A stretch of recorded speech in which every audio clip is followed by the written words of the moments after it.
This bill, if it became law, would make Texas uninhabitable for trans youth and their loving, supportive families.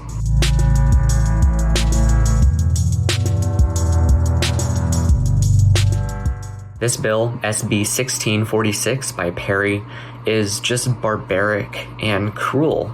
It would give the state power to take trans children away from their parents by defining support for transition-related care as child abuse.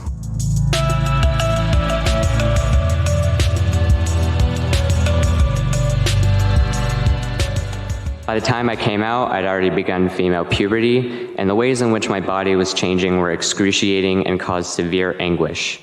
Even with familial support, the pain of having to go through the wrong puberty was excruciating. If I had been able to start hormone blockers before hitting puberty, this would have spared me so much pain. When I started testosterone, I felt like my life could finally begin, and it gave me a sense of hope that I'd never felt before. This hope was amplified when I had top surgery. His safety and medical procedures early on were my biggest worries. When he was 13, he was pleading with us to start hormone therapy. He was intensely distressed by his physical changes. My wife and I researched the pros and cons and consulted with his pediatrician, his therapist, his psychiatrist, and after months, we agreed this was the best option for him. That was the most difficult decision I've ever made. Since the time I could walk, talk, and think for myself, I knew that I was in some way different from my peers and those around me. I gravitated towards and insisted on wearing boys' clothes, and the same went with my insistence on being associated with boys' toys and characters in role-playing games. As I grew older, I eventually had a word to somewhat make sense of how I felt, how I'd been feeling, and that was tomboy. But I quickly came to realize and understand that I wasn't a girl that liked boys' things or a girl that acted and looked like a boy, but that in reality I was a boy. But I still didn't have the language quite at that time to verbalize that feeling. At a band camp the summer before my 7th grade year, I actually met a camper who was also transgender, and he showed me a video of a trans man documenting his transition on YouTube. And it was as those two moments collided that I finally knew who I was and that it wasn't impossible for me to live my truth.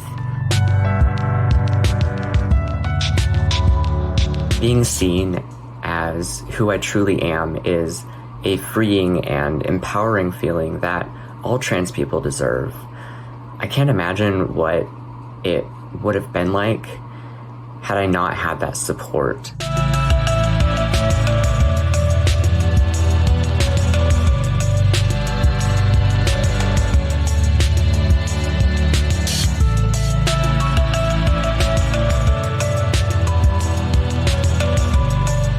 At the bare minimum, trans youth need support.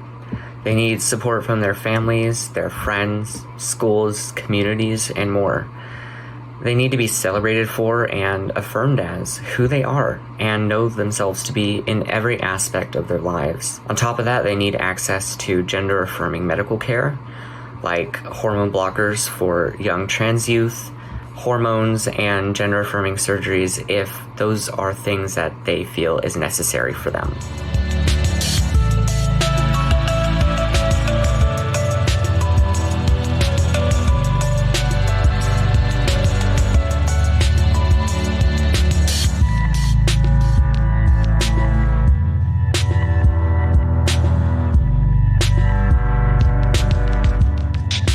For me, it's important to speak out on issues that impact the trans community because a large portion of the country and an even larger portion of the world doesn't personally know somebody who is trans. The media still plays a major role in shaping the national and interpersonal discourse about trans people, for better or for worse. Because of that, I think it's important to speak out so that the narratives of trans people are being told by trans people themselves.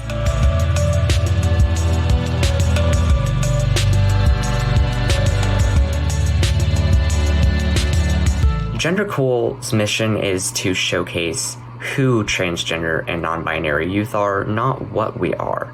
And through that, replacing the misconceptions and misinformed opinions that people have about trans and non-binary youth with the experience of actually getting to meet us and seeing that we are so much more than our transness. Trans youth are youth before they are trans. They are just like any other kids with hopes, passions, aspirations, friends, hobbies, and so much more. They just want to play sports with their friends, and they just want access to the life-saving care that they need. They just want to exist.